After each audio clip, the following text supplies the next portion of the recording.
The summer sky had promised nothing more than another sweltering afternoon as the wagon train crawled west across the endless prairie. Dozens of canvas-covered wagons rolled through the tall grass, their wooden wheels groaning over rutted ground while oxen strained against heavy yokes. Dust clung to every face, every dress, every boot. The travelers had learned that the frontier demanded endurance long before it offered reward. Among them rode 23-year-old Clara Whitmore, a schoolteacher from Missouri. She had never imagined trading brick streets and tidy classrooms for a wilderness that stretched farther than the eye could see. Yet after her father's death and the sale of the family farm, she had accepted her widowed aunt's invitation to begin a new life in the Western Territories. Even after weeks on the trail, the Great Plains unsettled her. The silence was enormous.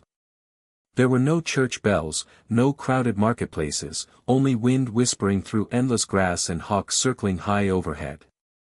Every sunset painted the horizon with breathtaking colors, but beauty offered little comfort when every unfamiliar sound hinted at danger. Late that afternoon, the wagon master frowned toward the western horizon. Dark clouds gathered with alarming speed, swallowing the bright blue sky. Their towering shapes seemed almost alive, rolling toward the travelers like mountains made of smoke.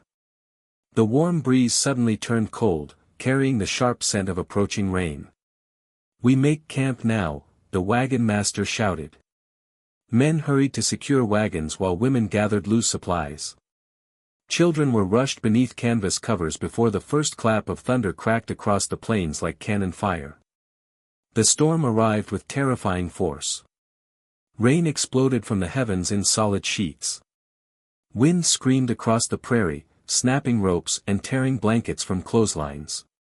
Lightning flashed so brightly that the world disappeared into white for an instant before plunging back into darkness. The frightened oxen bellowed. One team broke loose. The massive animals charged blindly through the camp, dragging part of a wagon behind them. People scattered in every direction. "Stop them," someone shouted. Clara instinctively ran to help a frightened little boy who had fallen near the stampeding animals. She reached him just in time, pulling him clear as the wagon crashed past. The child scrambled toward his mother, but before Clara could follow, another violent gust knocked her to the ground.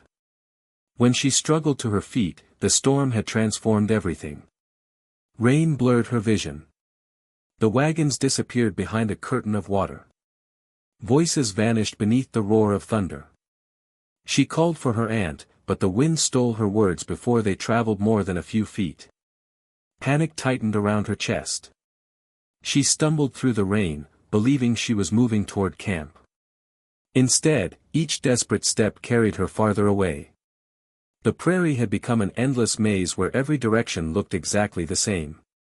Hours seemed to pass.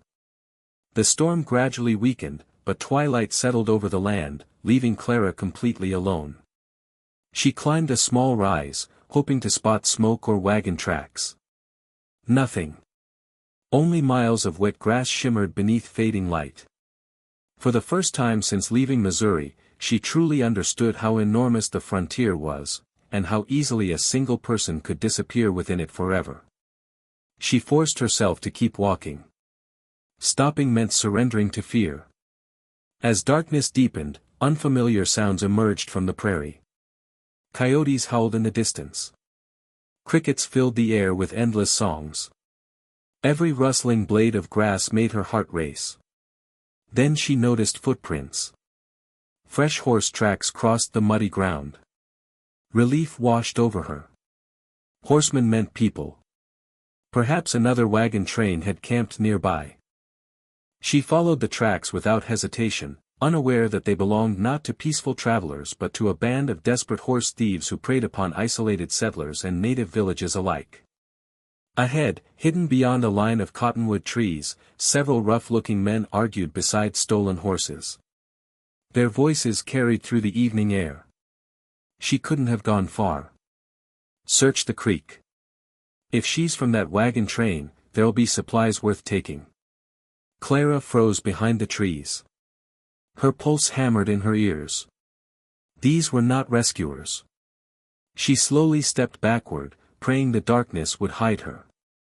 A twig snapped beneath her boot. Every head turned. There. One of the men pointed directly toward her. Clara ran. Branches whipped across her face as she plunged through the trees. Behind her came angry shouts, followed by the pounding of horses. She had never run so hard. Her lungs burned.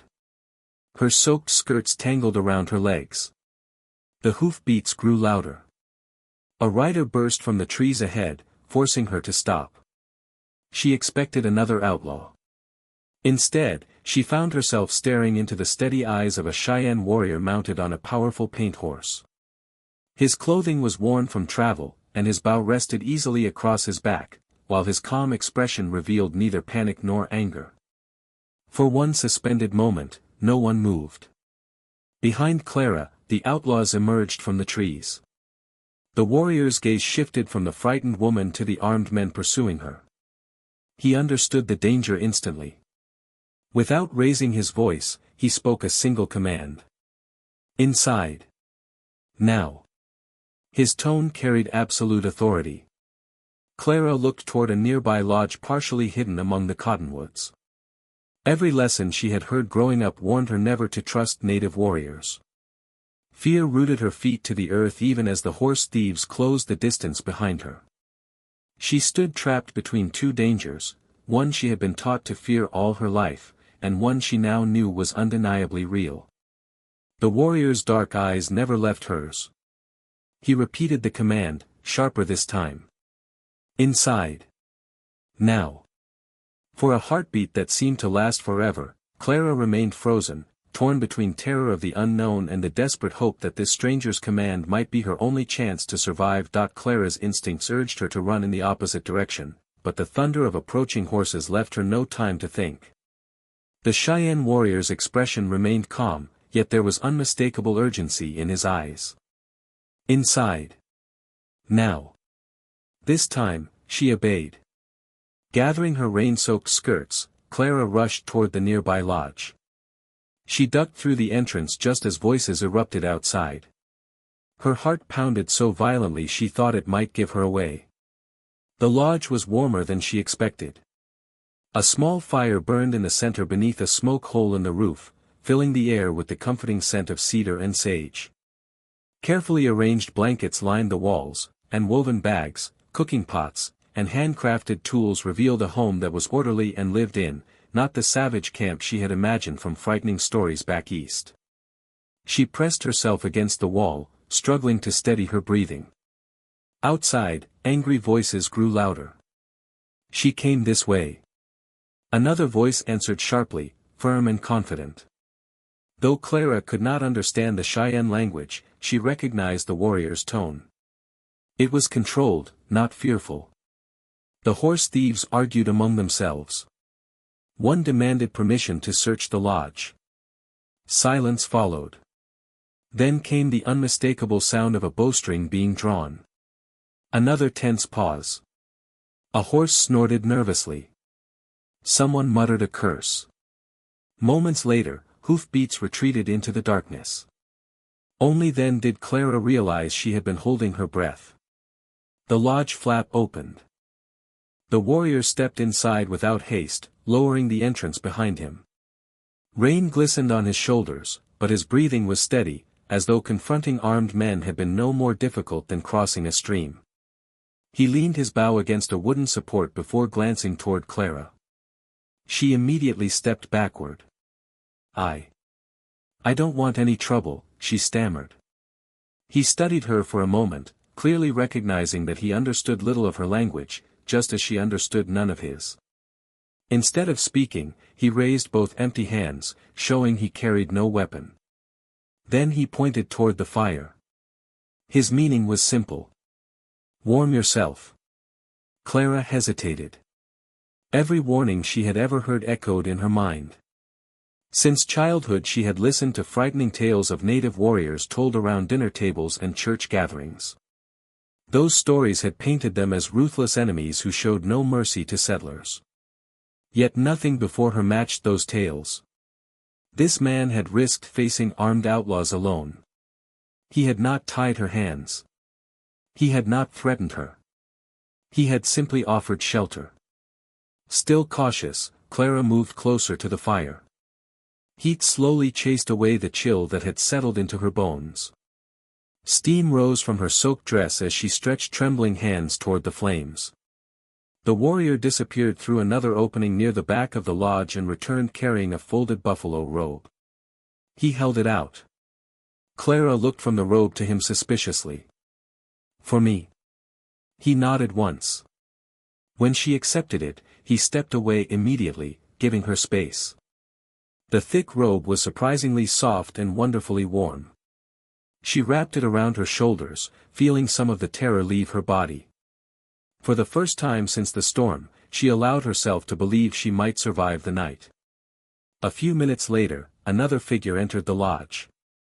An elderly Cheyenne woman smiled gently as she carried a steaming clay bowl. Deep lines marked her weathered face, but kindness shone in her eyes. She spoke quietly to the warrior before turning toward Clara.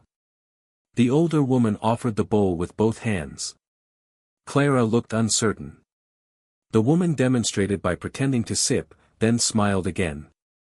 Realizing it was food, Clara accepted it with a whispered, "Thank you." The woman did not understand the words, but gratitude needed little translation. The soup was simple, a rich broth with bits of dried meat and wild herbs, but after a day of fear and exhaustion, it tasted better than any meal Clara could remember. The elderly woman seemed pleased to see her eat. She gently touched Clara's shoulder before leaving as quietly as she had arrived.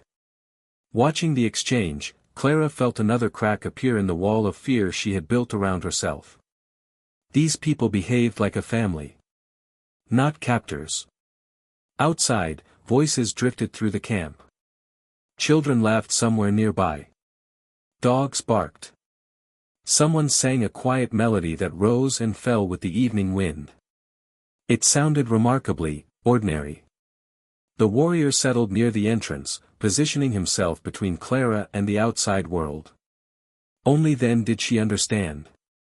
He was not guarding her from escaping. He was guarding the entrance itself. Protecting her. The realization unsettled her more than fear ever had. After a long silence, Clara finally spoke. "You saved me." He looked up. Though he could not understand every word, her softened voice carried enough meaning. He simply inclined his head. No pride. No demand for thanks. Only quiet acknowledgement. As the fire crackled between them, Clara studied him more carefully. He appeared younger than she had first thought, perhaps no more than 30. His face bore faint scars that hinted at battles survived, yet his eyes held patience rather than cruelty. She wondered what he saw when he looked at her. A frightened stranger? An unwanted burden? Or simply another human being in need of help? Outside, the storm clouds drifted away, revealing a sky filled with brilliant stars.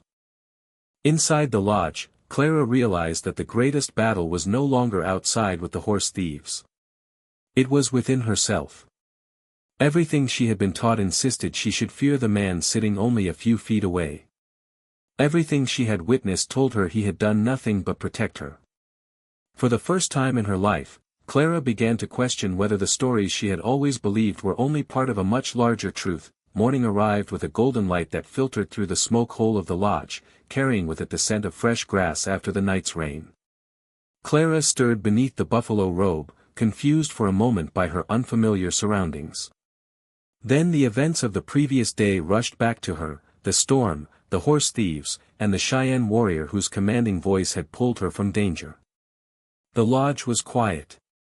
The warrior was already awake, kneeling beside the fire as he prepared a simple breakfast. He glanced at Clara only briefly before returning to his work. There was no sign of suspicion or impatience, only the calm focus of someone accustomed to greeting each day with purpose. Clara slowly sat up. "Good morning," she said softly. He looked at her, recognizing the greeting by its tone if not its words. Placing a hand over his chest, he spoke a single word. "Tana." She frowned slightly. He repeated it, touching his chest once more. Tana. Realization dawned. Your name. He nodded. Clara smiled for the first time since arriving. I'm Clara. She touched her own chest. Clara. Tana repeated it carefully. Clara. His pronunciation was awkward but sincere, drawing an unexpected laugh from her. For a brief moment, the fear between them eased. Over the next several days, Clara remained in the Cheyenne camp while Tana quietly searched for signs of the missing wagon train. The horse thieves were still believed to be nearby, making travel too dangerous. Communication between them depended almost entirely on gestures. Tana would point to an object and say its Cheyenne name. He tapped a wooden bowl. Moko. Clara repeated the unfamiliar sound, stumbling over the pronunciation. He smiled faintly and tried again. Then she pointed to the same bowl. Bowl. Soon they were exchanging words for everything around them, the fire, water, horse, sky, sun, and stars. Sometimes they laughed at each other's mistakes. Sometimes they simply shook their heads and tried again. Slowly, the invisible wall created by language began to crumble. One afternoon, Tana invited Clara to accompany him beyond the camp. She hesitated. He noticed immediately. Without speaking, he removed the knife from his belt and placed it on a nearby rock before stepping away from it. The gesture surprised her. He wanted her to know she had nothing to fear. Trust, he understood, could not be demanded. It had to be earned. Together they walked across the rolling prairie beneath an endless blue sky. Tana showed her how to recognize fresh deer tracks pressed into the damp earth. He pointed out edible berries growing among low shrubs and explained, through gestures, which plants healed wounds and which should never be touched. Clara watched with growing admiration. Back home she had believed survival depended on towns, fences, and cultivated fields. Here, Tana read the land as though it were a well-loved book. Every broken branch. Every bird's call. Every shifting breeze told him a story. You belong here, Clara whispered, though she knew he could not understand the words. He seemed connected to the prairie itself. In return, Clara shared pieces of her own world. Using a stick, she drew letters in the soft dirt. A. B. C. Tana crouched beside her, studying the strange symbols. She pointed to the first letter. A. He copied it carefully. His lines were uneven, but his concentration never wavered. When he finally managed to shape the letter correctly, Clara clapped her hands with delight. Tana looked at the drawing, then at her excited smile. For perhaps the first time in years, he laughed aloud. The sound caught Clara completely off guard. It transformed his usually serious face, making him appear younger and unexpectedly warm. She found herself smiling simply because he was. Not everyone in the village welcomed the growing friendship. Some of the older warriors watched Clara with guarded expressions.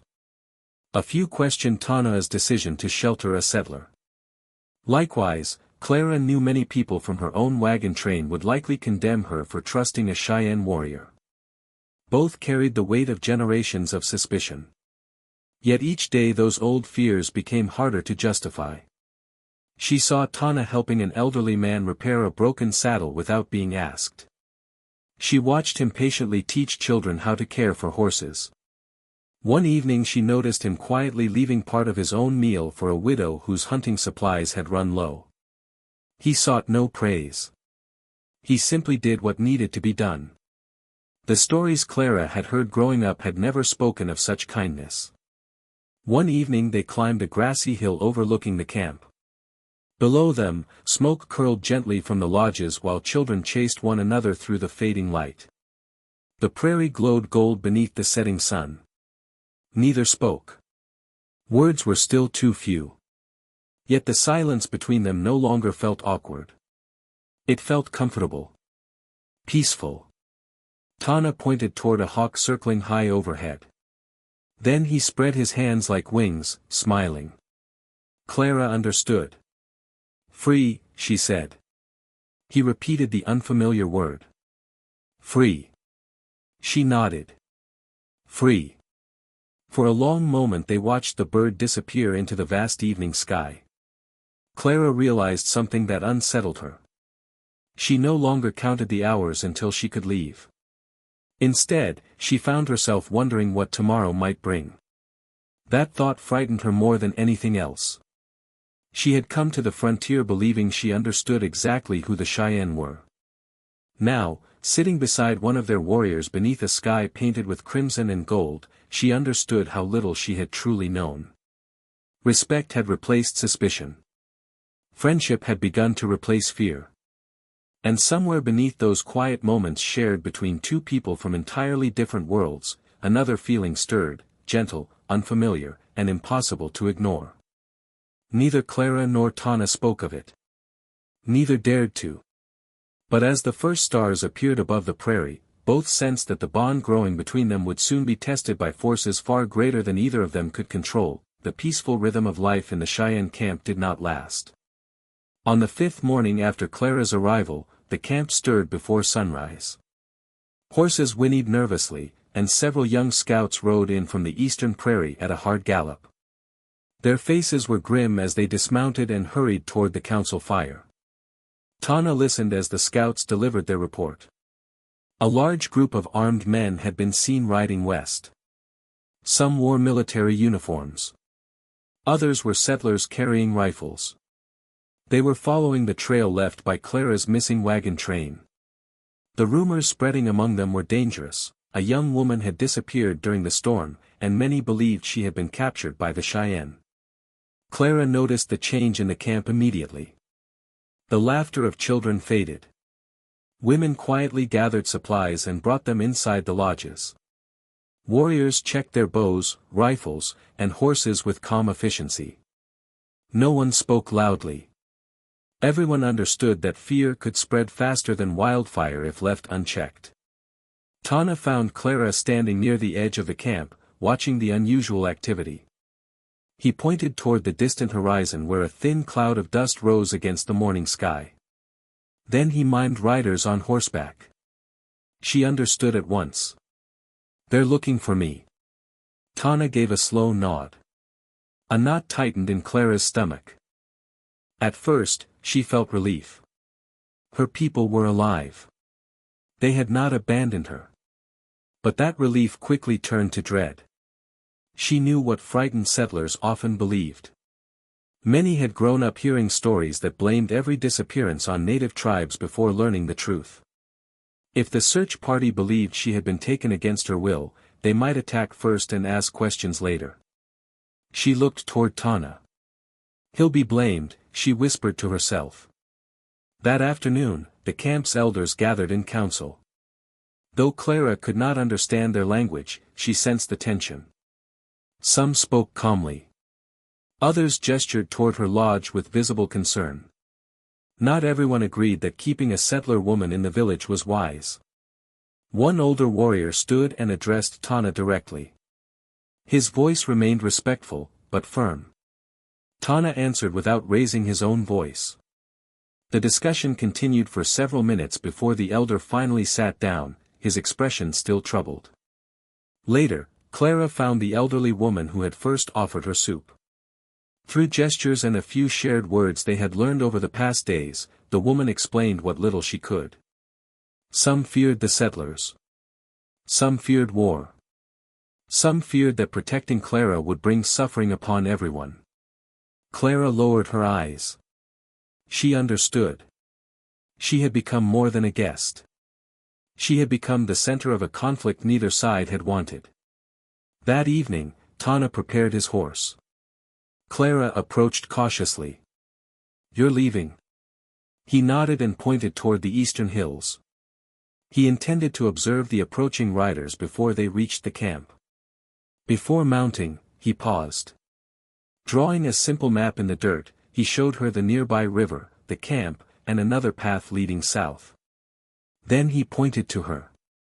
If danger came while he was gone, she should follow the southern trail with the women and children. Clara stared at the rough drawing. He was making plans to protect everyone, including her. Without thinking, she reached out and lightly touched his arm. "Please, be careful." Tana could not understand the words, but he understood the concern in her eyes. He offered a small smile before riding into the gathering dusk. The hours that followed felt endless. As darkness settled over the prairie, Clara sat outside the lodge beside the old woman, who quietly stitched a pair of moccasins by firelight. Neither spoke much. The silence itself carried its own weight. Every distant sound made Clara glance toward the hills. She imagined frightened settlers gripping their rifles. She imagined soldiers eager to prove themselves. She imagined Tana riding alone between two worlds that no longer trusted each other. Near midnight, hoofbeats echoed across the camp. Tana returned. His horse was lathered with sweat. Several warriors gathered around him as he reported what he had seen. Although Clara could not understand the language, she recognized the worry on every face. Later, using the handful of words they now shared and gestures to fill the gaps, Tana explained. "Many men." He held up both hands several times. "Rifles." He mimed firing a weapon. Then he pointed toward the camp. "Tomorrow." Clara's heart sank. There would be no more time to hide. Sleep came slowly. Before dawn, Clara walked alone to a small rise overlooking the prairie. The first rays of sunlight painted the endless grass in shades of gold. In the distance, she could just make out tiny figures moving across the horizon. Horsemen. Dozens of them. Somewhere among those riders might be people from her wagon train. Perhaps even her aunt. They would be praying she was alive.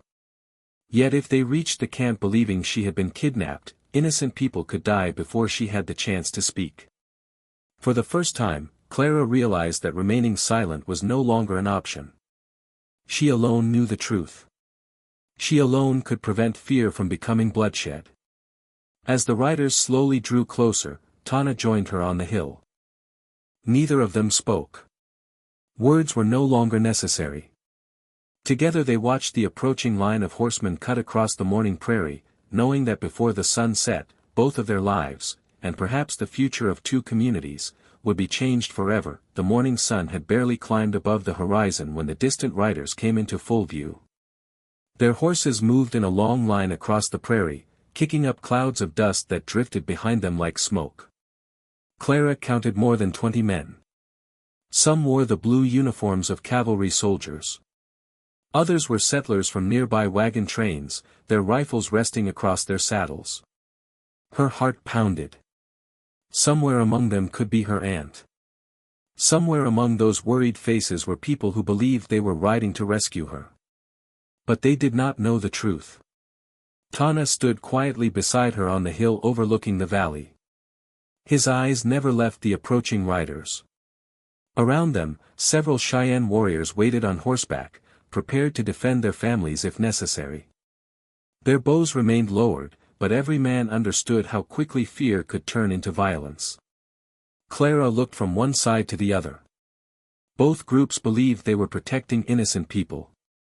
Both feared the other. Neither truly understood what had happened. The settlers halted several hundred yards from the camp. A cavalry officer rode forward, raising one hand. "We know you're keeping a white woman," he shouted across the open grass. "Return her peacefully, and no one has to be hurt." The words carried clearly on the morning wind. Clara felt every eye in the Cheyenne camp turn toward her. Some of the younger warriors shifted uneasily. An older man quietly shook his head, expecting the worst. Tana remained perfectly still. He did not reach for his bow. He did not step behind Clara. Instead, he took one slow step backward. It was a simple gesture, but its meaning was unmistakable. He was giving her the choice. No one in the camp would force her to stay. Clara stared at him in surprise. After everything that had happened, he still respected her freedom. That realization strengthened her resolve. Before anyone could stop her, Clara began walking toward the open space between the two groups. "Clara," someone from the settlers cried. She recognized the voice immediately. Her aunt. Tears filled her eyes as she saw the older woman sitting beside one of the wagons, clutching a handkerchief in trembling hands. "My dear girl." The cavalry officer urged his horse forward. "Miss Whitmore, come here at once." Clara stopped halfway between the two sides. The prairie fell silent. Every soldier, every settler, every Cheyenne warrior watched her. The officer pointed toward Tana and his people. "Were you taken against your will?" Clara looked back over her shoulder. Tana stood exactly where she had left him. He made no attempt to influence her answer. He simply waited. She turned back toward the officer. "No." The single word stunned everyone. "I was lost during the storm," Clara continued, her voice growing stronger. "Horse thieves found me first. They chased me through the woods." She pointed toward Tana. "He saved my life." Confused murmurs spread through the settlers. The officer frowned. "You mean, they rescued you?" "Yes." She nodded firmly. "They gave me food." She gestured toward the camp. "They sheltered me. They treated me with kindness. No one harmed me. My only captors were the men who hunted me." Several settlers lowered their rifles. Others exchanged uncertain glances. Clara's aunt slowly stepped forward. Is she telling the truth?" Clara met her aunt's tearful eyes. "I am." Her voice softened.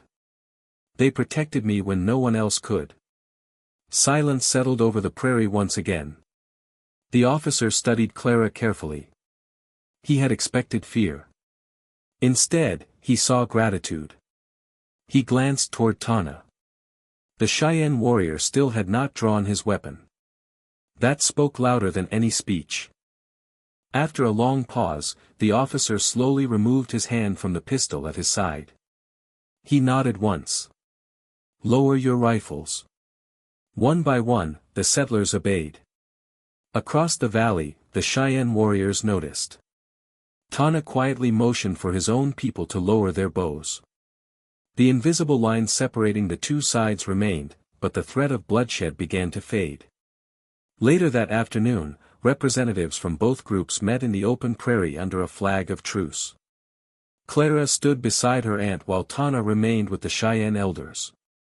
An interpreter traveling with the cavalry helped both sides speak honestly. The officer admitted that they had assumed Clara had been kidnapped because no one had seen what happened after the storm.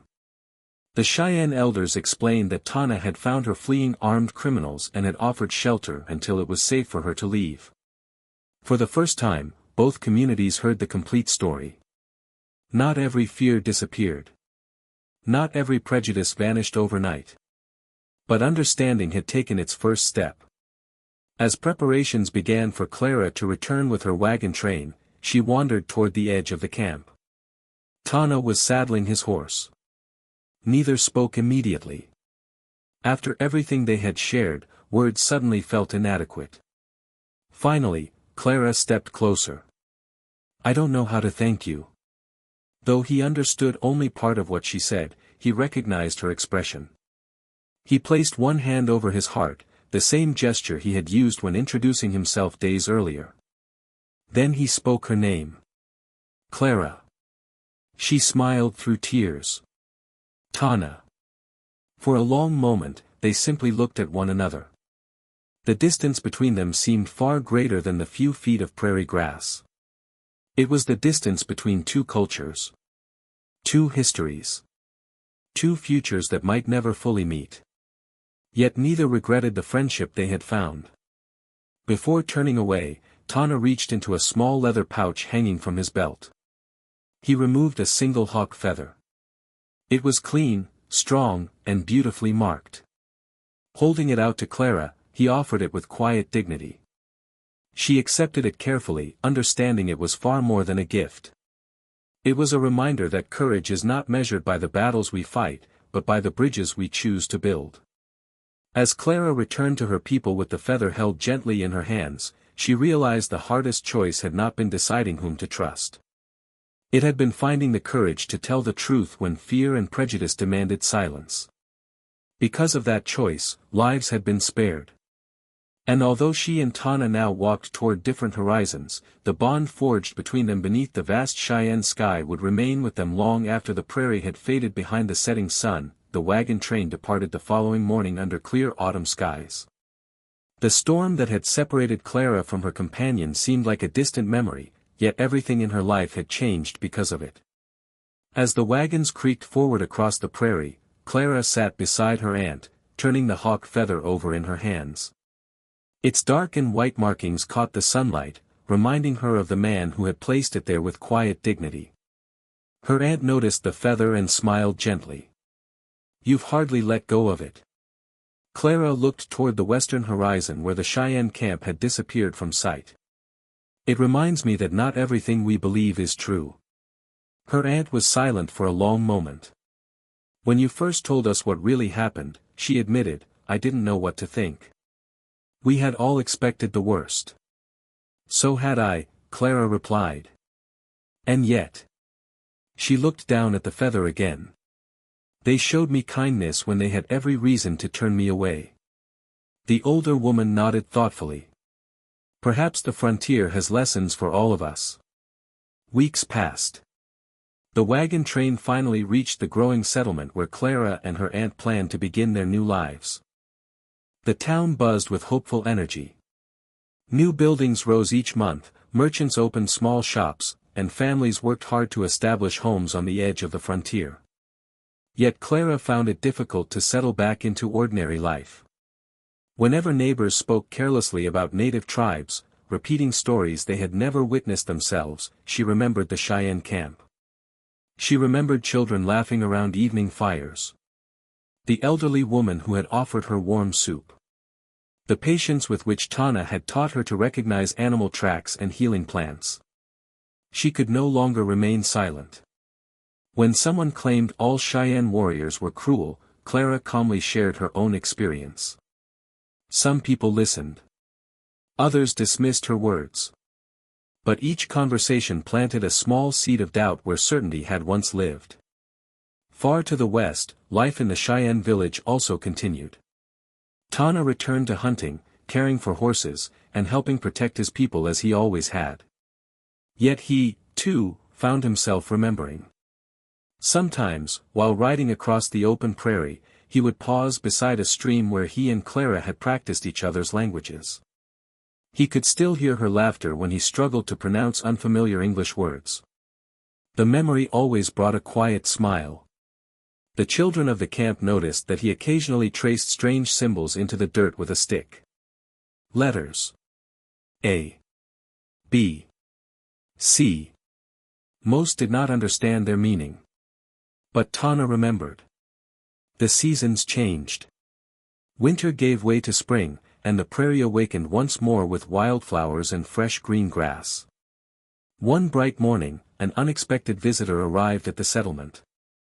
It was a government interpreter who often traveled between frontier communities. He carried news. A meeting had been arranged between several settlement leaders and nearby Cheyenne representatives to discuss hunting routes, safe travel, and ways to avoid future misunderstandings. The interpreter had heard Clara's story. He believed her first-hand experience could help both sides speak with greater trust. Without hesitation, she accepted.